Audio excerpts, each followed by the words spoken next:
Bismillahirrahmanirrahim. Elhamdülillah, salatu vesselamu ala Resulillah. Allah'ım rızıkta martuhan. Ve işte Allah Teala şükür ve tayla. Anın sükûnü kulu Muhammed sallallahu aleyhi ve sellem var. Selamlar, canım, salavatlar olsun. Buyursa, sağız olayız.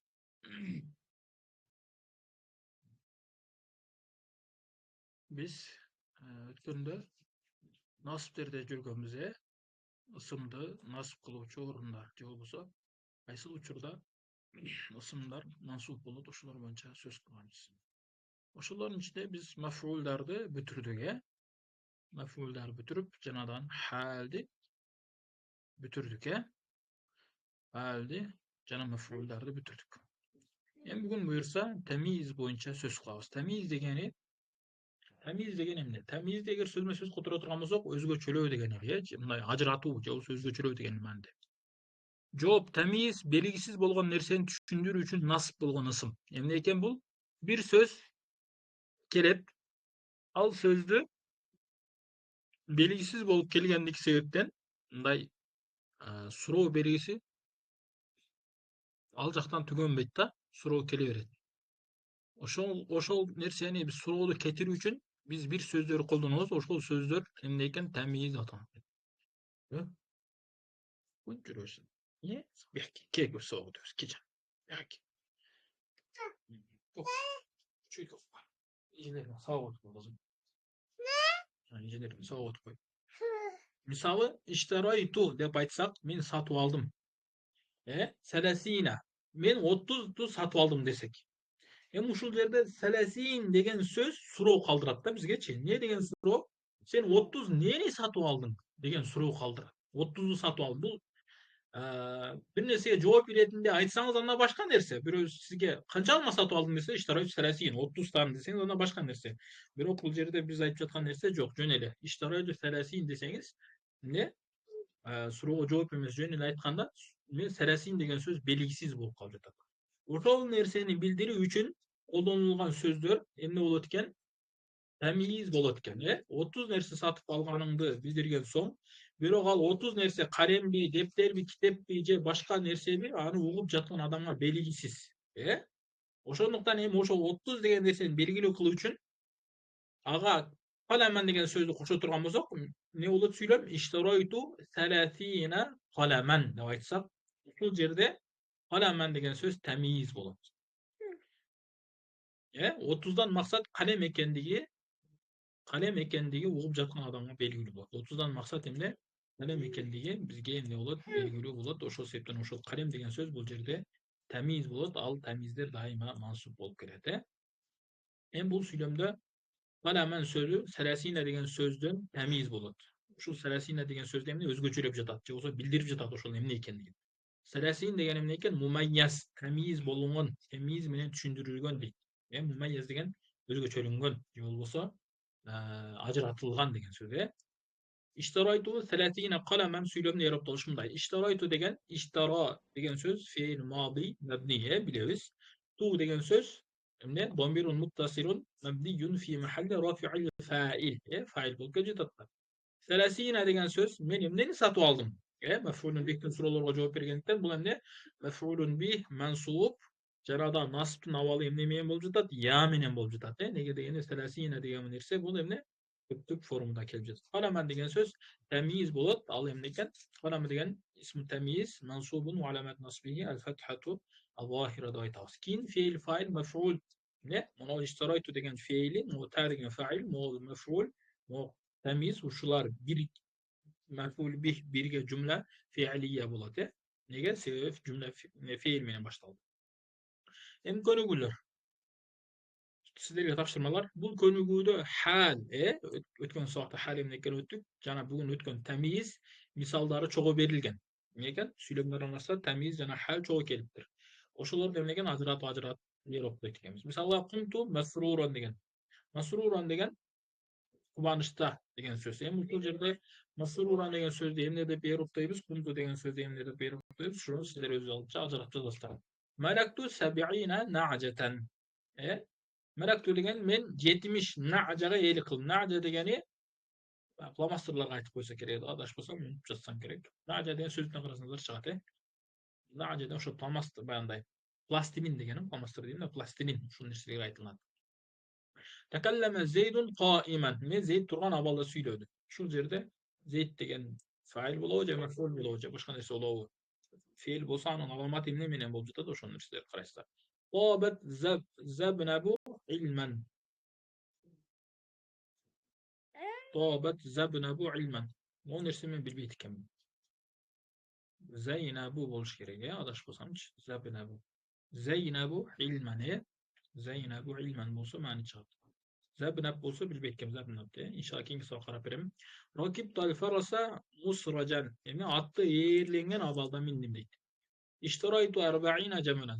Men bari aytып жатам da. İştarayt degen satu aldım. 40 degen 40 cemel degen töwe ya. Uşunu özüňüzler emek kılasızlar. Süylem kul çıgarıp maddelerini жазасыздар.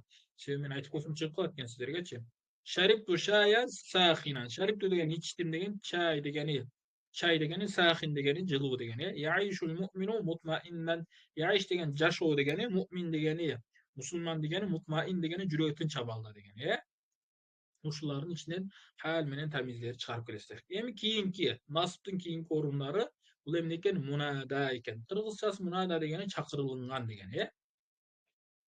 Munada degeni çakır üçün koyulgan harflar menen nasip bolup çakırılgan ısım. Emneken çakırı üçün koyulgan harflar menen çakırı üçün K1 çakır üçün atayı harfler kollanıladi. Bardык nerse менен бирөөлөр чакырылган болбойт араб тилинде. Бизде кыргыздарда деле мисалга бирөө чакырсаңыз, ey паланчы, ey тигинчи, ой, бери карап кой деп ушул сыяктуу кээ бир сөздөрдү атай колдоносуз. Ey, деген сыяктуу нерселерди.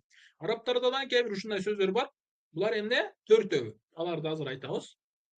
Эми ошол харфтар менен атайы коюлган харфтар мындай чынында.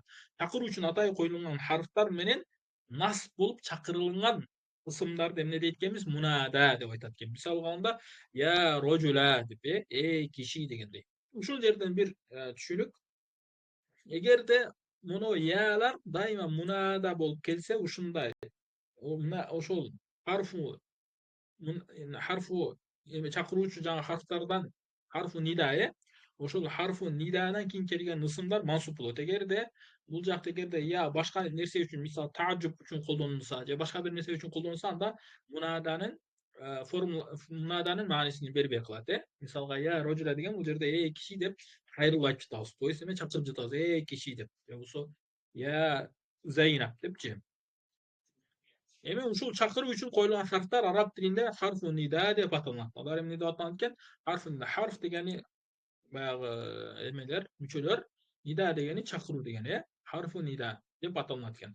Алар төмөк 5 харф. Кайсы экен? Мынакей я, я, хая, а деген.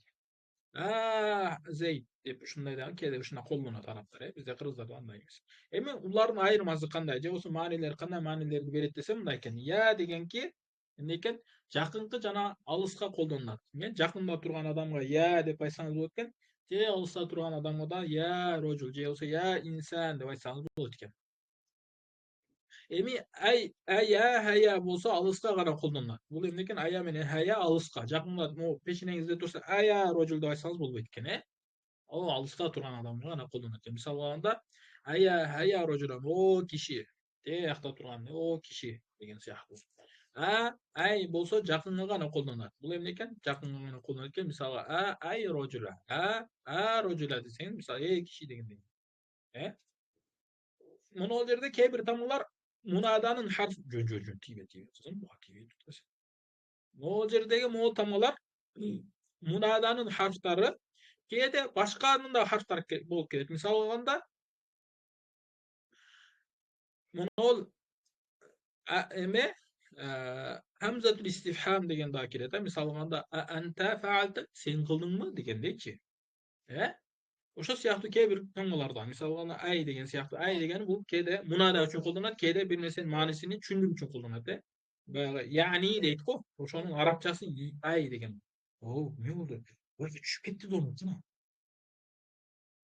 Ким согуп кетти, сен сүйлөйт макулбу? Азыр ичири ушуп койт азыр. Ушуп кеткен азыр. Кач. Я рожула деген сүйлөмдү эроптоо ушундай. Яны эмне дегенбиз? Харфу нида. Эгерде бир аз кененирээк кылып эроптой турган болсок, я деген харфу нида мабни тийбек болсо. حرف النداء مبني على السكون ويتوازى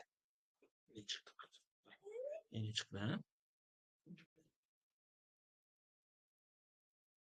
Men mebni de aytağız boldu. Rojula degen ne deybiz?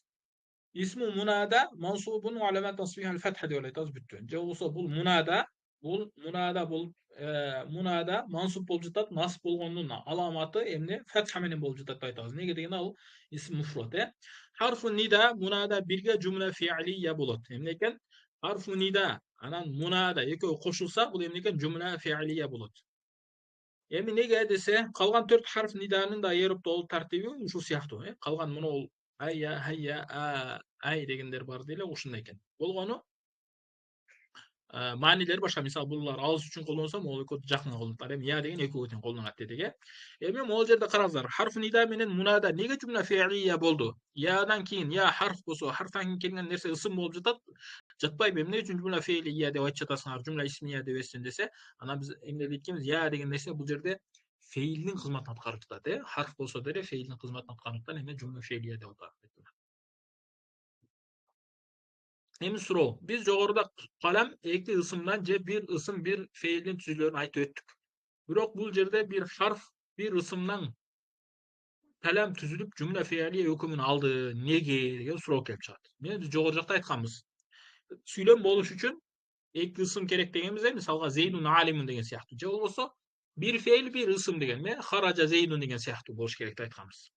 Эми бул жакта бир harf менен бир ысым болуп калып жатат. Бирок ошондой болсо да силер жумла фиилия деп айтып жатасыңар. Неге деген суроо келип жатат десе, андан я рожула деген сүйлөмдүн негизи адуу рожула деген сөз болгон. Эмне экен? Адуу мен бир кишини чакырамын деген болуп жатат. Ушул жерде яны адуу деген сөз янын я деген сөз адуу деген feilдин эмнесинде маанисинде болуп жатат. Кийин сөздү кыскартуу иретине feilдин ордунда feilдин мааниси дал келген harf нида келди. Андыктан сүйлөм болууда негизги feil көңүлгө алынат. Эмне экен? Ошол адуу кыскартылып я болуп келген экен.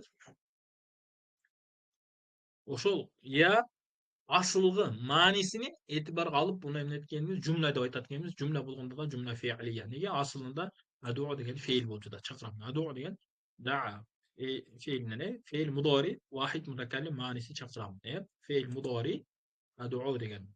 Daa сөзү да daa, da'u, da'at, da'ata, da'na. Жана башка ушундай. Аягына чейин. Аягына келгенде адуу болуп кетет. Бул эмне? Feil mudori wahid mutakallim maanisi чакырам. Бул баягы harfu illatu бар. Af'alun naqislerге кирет. Суроолор барбы? Мунада боюнча суроолор барбы иншалла? Түшүнүктүү элеби? Түшүнүктүү элеби туугандар? Ооба, Түшүнүктүү болсо